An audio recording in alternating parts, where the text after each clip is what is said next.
It is so beautiful to come into my room at the end of the day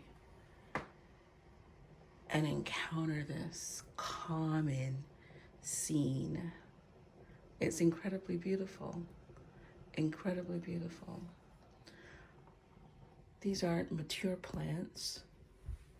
They're relatively new to me, to my home, to this space. It's part of my evolution. I've always loved gardening, and I was always really good outside. Vegetables, flowers, trees, shrubs. But I always thought of myself as someone who killed houseplants. And yes, quite a few have gone to houseplant heaven as a result of their encounters with me. But I don't know. I felt, I suppose, like everyone else who was stuck inside, and with climate change being what it is and the weather being what it is outside and not being able to get into the garden in the way that I wanted to, I needed greenery. Oh God, and if I'm being honest, I've been a bit agoraphobic and I love to be outside. So yeah, planting these little babies in here and watching them grow, figuring out what they need to survive. This poor guy here was completely dehydrated. The soil was moist, but the air was dry. So he wasn't doing too good. But now, look, figured out moisture was what he needed, and now it looks like we have little babies coming up. Even this other one over here. I love ferns. I love ferns. Just absolutely love ferns. And I love orchids. I've not mastered orchids, but I have been trying my hand with this jewel orchid. It's a bit spotty, it's not filled in, it's been here for a while. I think for the same reasons, not enough humidity. But look at it, it's surviving. I think it's amazing that plants as living things have such an amazing will to live in spite of their conditions. I think that's why I love gardening, because there's so many times I thought something was dead, only to realize that it hadn't actually died. It was just taking a breather, taking a minute, get itself together, wait for optimum conditions, and then boom.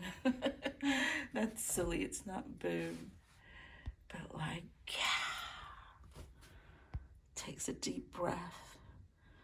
Inhale that carbon dioxide, convert those sugars, and before you know it, you've got beautiful new growth. So this is my little vignette, my little forest vignette. I love how you can see the little spider web right here. I don't mind spiders in my house. I know there are a lot of people that get crazy about that, but I truly do not mind spiders. So it's late. It's the end of my PTO. It's Sunday night. I have to get back to work tomorrow. Fortunately, I get to do it from the comfort of my own home. Occasionally, except for when I have to travel. But I'm grateful for that.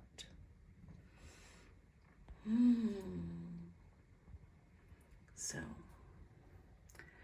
yes, that is a repurposed tree trunk from something that died in the yard. I want to say it was a cherry tree.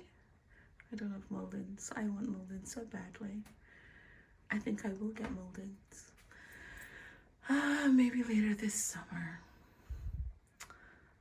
But I think this evolution of creating these really lush green spaces in this very private space.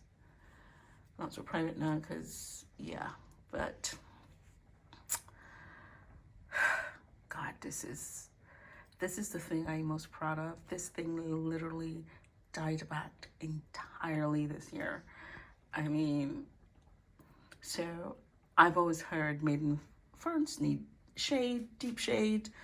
Some of them I know can take sun because I've seen them in the yard, but maidenhair ferns, I always heard they need a deep shade. Then I go home to Barbados and I visit some of the botanical gardens there, only to see in all their beauty and splendor, maidenhair ferns growing out of the side of rocks in bright, indirect light. Yes, it was filtered, but certain parts of the day they were getting direct, bright sun. Not for long periods of time, but where they were was bright, and they just erupted out of the stones and out of all the lush foliage around them to be this beautiful, chartreusey, glaucous, beautiful thing. And I came back from that trip and I said, I know why my maidenhair fern has died. It's not getting enough light. I used to have it up here where this philodendron is, but then I realized that was too much light. I'm not quite sure that this is enough light, but I'm going to leave it here and see how well it does. And if it doesn't, keep putting out little fronds like it's been doing, in spite of the fact that this room is much cooler than it probably would like, I'm going to I'll probably sit it over here. I can only use these two rungs or put it back over here. I used to have it over here where this jewel orchid is, but I wanted that jewel orchid to get a bit of light to see if anything will happen with it. But I could always switch things up a little bit, move things around, make sure that my beautiful, beautiful ferny girl here gets the light she needs. Well, that's it. I'm going to bed. And now that the serotonin levels have diminished some, and now that I'm mentally and emotionally ready for rest, I want to say goodnight to my little forest vignette. Oh, I haven't forgotten you, my dear.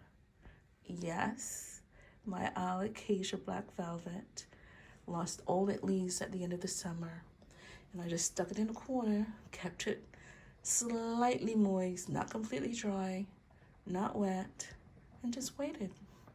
And here it is, putting out a beautiful new leaf. Can't wait to see what that looks like. Good night, Mr. Hoya. I'm not sure about you just yet. I know you're acclimating. Not sure, but we'll see how you do. We'll see how you do. It's been a few months. You're catching your bearings, I understand that. Pushed out a few little new leaves down in there.